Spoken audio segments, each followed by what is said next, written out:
We are just 4 days into NFL free agency, and some of our fan base has already did a complete 180 on our general manager, Ryan Poles. They went from wanting to build him a statue 5 days ago to wanting to fire him just a couple days later because he didn't sign a right tackle yet. I wanted to talk about the team's plan for the right tackle position. I have to make a point that a lot of fans don't seem to understand as well. In free agency, players get to choose where they sign. You can't just buy players. There are often times when multiple teams have offers that are close, and when that is the case, it doesn't come down to money. When you're getting $80 million, $1 or $2 million isn't a big of a deal. Things like the city you are moving to, the teammates and coaches you will be playing with, and chances at competing for a Super Bowl all matter. A lot of fans out there seem to not understand that part of free agency and will say that Poles is cheap or that he didn't want to pay guys. Free agency, like most things in life, is just not that simple. On top of that, it's only March 17th. We've completed 4 days of free agency. Ryan Poles still has roughly $50 million left and 10 draft picks to upgrade this roster. There's no reason to freak out about one position. Ryan Poles has been honest all along about how he's going to build this roster through the NFL draft. He's not going to go crazy in free agency and jeopardize this team's future. His moves are precise and calculated. He hasn't forgot about the right tackle or the defensive line. There's still a lot of offseason still to go. Poles is just getting started, and this team is already so much improved from last year's roster. Tremaine Edmunds and DJ Moore are literally the two best players on the entire roster, and they were both added in the last week. They are both Pro Bowl caliber players that are aged 25 or younger. Ryan Poles is doing a great job, but patience is needed.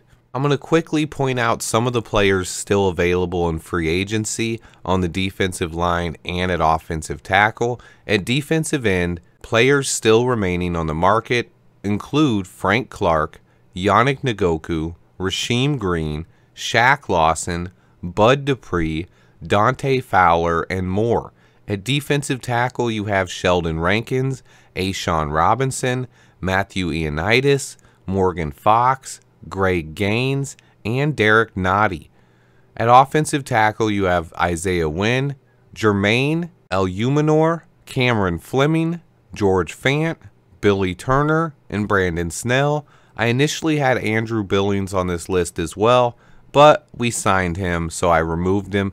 It's not an overwhelming list, but there's still quality players available that can help improve this roster. So it's important to remember that we're only a couple of days into free agency, and Ryan Poles has incredible flexibility, and this offseason is just getting started. For fun, I did a mock draft. I don't do these too often.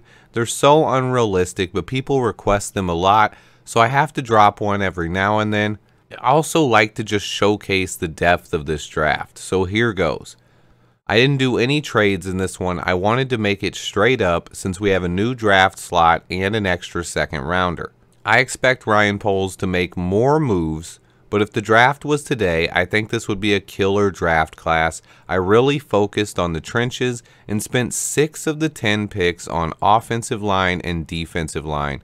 Let's check it out. At number 9, I found our starting right tackle, Justin Fields' former teammate Paris Johnson Jr., I then further solidified the offensive line by grabbing center John Michael Schmitz in round 2. This would give us an offensive line of Braxton Jones, Nate Davis, John Michael Schmitz at center, but you could start Cody Whitehair or Lucas Patrick if he's not ready to go by week 1, Tevin Jenkins at right guard, and Paris Johnson Jr. at right tackle. That line would be legit. The only worry is starting a rookie tackle, but Braxton Jones and Paris Johnson have the makings of bookend tackles for the next decade. This entire line would have me so excited. Okay, back to the mock. I then switch focus to the defensive line and grab 3 straight players there. First up is edge rusher Derek Hall, followed by defensive tackle Gervin Dexter, and then Andre Carter. This would give our defensive line a lot of young talent. At defensive end, we'd have Derek Hall, Andre Carter, Trevis Gibson, and Dominique Robinson. In this situation, I'd move DeMarcus Walker to tackle. So at tackle, we'd have Andrew Billings, DeMarcus Walker, Justin Jones, and Florida's Gervin Dexter. This line would be much more talented and athletic than last year's group. Obviously, having this many youngsters could lead to some growing pains, but it's a group with a ton of potential going forward that would only get better. Then I grab Kenny McIntosh, running back that's going to overcrowd our room, but set up a fun competition for this summer. Next pick, corner Riley Moss. He's just too good to pass up this late in the draft. And then I finish off the draft with another developmental tackle, a backup QB option with some mobility, and a clutch kicker. Bye-bye Cairo, hello Jake Moody. Sitting here today, it seems very likely that Ryan Poles takes a right tackle early in the draft. It seems some fans don't want to start a rookie tackle. Tackle's one of the hardest positions to fill in the NFL, and Ryan Poles is sitting in a good position because we have 3 to 4 tackles who are at the top of this class that could all still be on the board when we come up to pick. Fans have to remember about the flexibility that Ryan Poles had. If he doesn't add a right tackle soon, it leads me to believe that he loves the right tackle options in the first round, and he's doing it on purpose. Paris Johnson Jr. and Broderick Jones both seem like perfect fits to come in and start on day one. Ryan Poles isn't done yet. I still believe he brings in someone at tackle in free agency, but I still think addressing the position in the first round could be a really good idea. Let me know what you guys think. I really liked this mock draft, but I missed out on one of my favorite players in the entire draft, Adetomiwa Adebawore. I also think it's very possible that Ryan Poles makes a few more trades on draft day, a couple of trade downs, and I think it's possible he trades up for the first time ever and makes a big move. We have a lot of flexibility in this draft with extra picks and extra future picks as well. Stay tuned, guys. Let me know what you would do differently. And until next time, bear down. Thanks for watching Swift Sports Network. Like and subscribe for daily Chicago Bears updates, knowledge over narratives.